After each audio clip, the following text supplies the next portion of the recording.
So now I'm going to be talking about complexity and disintegration in networks.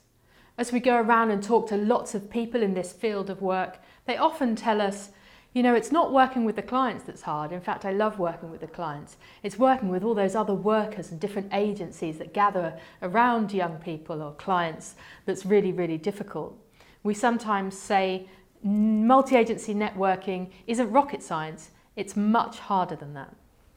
So complexity, really the client group that AMBIT is geared towards are those people who are experiencing multiple problems at the same time in multiple domains of their functioning. So it might be that, you know, in the domain of their mental health, they are experiencing some low mood.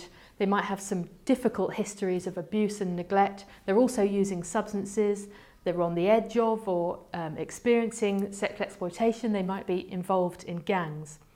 And of course, these problems don't order themselves neatly. They kind of interact in an interwoven way that gets really complicated. So it's not usually possible to say, well, their primary problem is their mental health and everything else is kind of an offshoot of that. But actually everything makes each other a bit worse. So maybe I've got a really difficult family background that's made my mood quite low. And I use cannabis as just kind of the one thing that helps me get by sometimes. But to fund that cannabis use, I've kind of got involved with a gang who are starting to exploit me, perhaps sexually, perhaps in terms of dealing. That's getting me in trouble with the law. I'm also, you know, struggling in terms of money and housing. And so it's really difficult to know where to begin to help someone who's got all of these different problems. And what we know is that when there is this kind of complexity, that long-term outcome doesn't look that great. So if you remember that each quadrant of the wheel has these two principled stance features that are kind of in tension with one another. Because of the complexity that we're talking about, it's kind of obvious that we would say, well, you must try to work or intervene in multiple domains. It's no good just working in silos saying, well, my bit of this person is their mental health and I'm going to think about that to the exclusion of everything. Or that, well, I'm just a housing worker, you know, I don't care if they tell me they're also using substances. Actually, we do have to, you know, if we're going to help people with complex problems, we've got to work out a way to start to chip away at all the different problems that are going on. Now, what that means is that often lots of different services get involved. And when they do get involved, then sometimes some problems come up. We're not quite sure out of this rabble of workers who should do what. Sometimes we don't agree about what the main problem is, and that leads to concerns about working out actually what should we do and where should we start. You know, do we try and take one bit at a time, or do we find some kind of more scheduled way of saying, well, if we do a bit of work around this first, then maybe, you know, as this person's mood starts to get better, then maybe we can start to think about their substance use. But we might not agree about that order. And each different discipline or service that gets involved probably has different priorities, different things that get them up in the morning. If I'm a teacher, I've spent lots of time learning about just how crucial somebody's education is to their kind of later life chances. Equally, if I work for CAMS, I know how important somebody's mental health is, and that actually it's quite hard to go to school if my mental health isn't that great. So we might argue about whether it's okay for a young person to come out of school and all that they miss in doing that just to have some mental health treatment. We certainly in different disciplines and services speak a different language. We have lots of jargon that we use even when we try not to, and it's confusing. Sometimes we don't understand each other, so it's hard to know how our clients might understand us. We have different theoretical frameworks, different ways of understanding what problems are and how they come about, and certainly different ways of and approaches for treating or helping those problems. We have different ways that we work.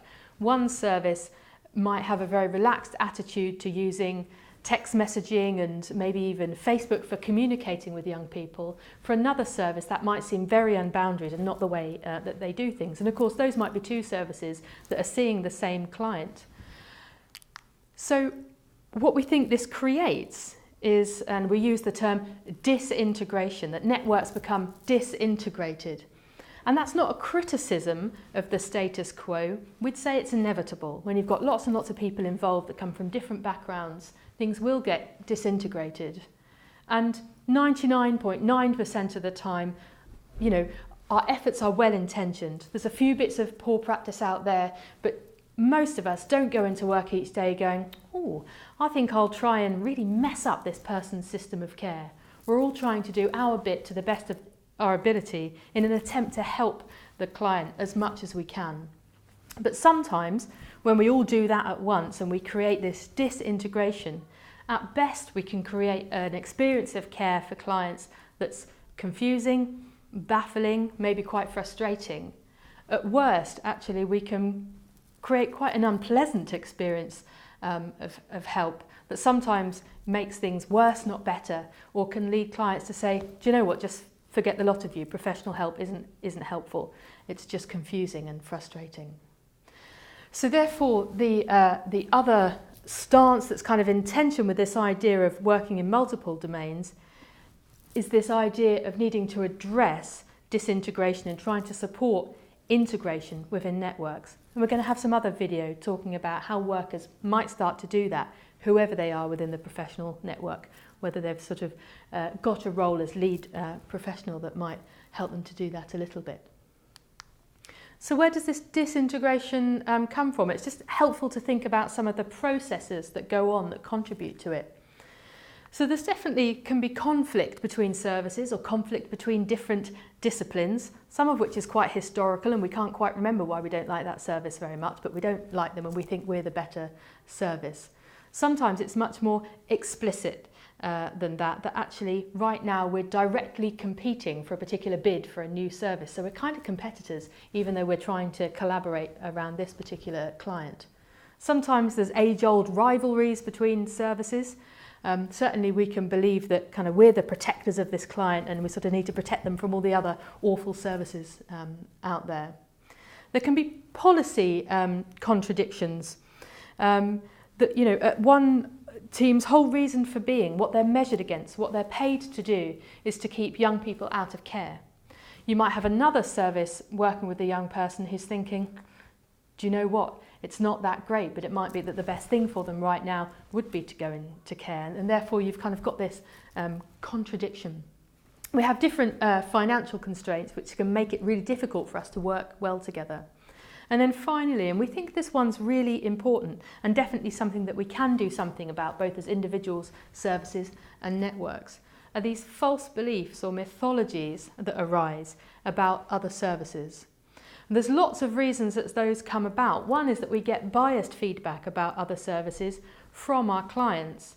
It's pretty rare that a young person comes to me and says, oh Liz, there was a police officer that just came over to check I was okay when I was having an argument with my boyfriend, and he made me feel really safe. Those things might happen, but we don't tend to hear them. What we tend to hear about is, oh, the police stopped and searched me again. They're all nasty. My social worker's done this again. And what I know for myself is really tempting when a young person says to me, I find you so much easier to talk to than my social worker. My social worker doesn't get it. They're just constantly trying to take my allowance away. It's very tempting for me to feel, oh yes, I'm the best worker, and to say, oh yes, that social worker, that sounds awful. I'll go and have a word with them. And of course, it's important to advocate for our clients when we hear about practice that isn't that great. But actually, it's very easy for us to make assumptions about that social worker's behaviour. Actually, the social worker may have had very good reasons for what they did. So it's kind of more helpful in terms of the young person's engagement with help if we can maybe say we'll go away and, would it be helpful if I went away and had a think with the social worker? But actually to engage the client in a conversation about how do we make sense of why you sometimes get into these interactions with your social worker? Where do you think they're coming from that would make sense of their behaviour? Because my experience of them is they do want to help you. So let's try and work it out. So we're going to have some other videos introducing some ways of starting to address this disintegration, including something we call the disintegration grid.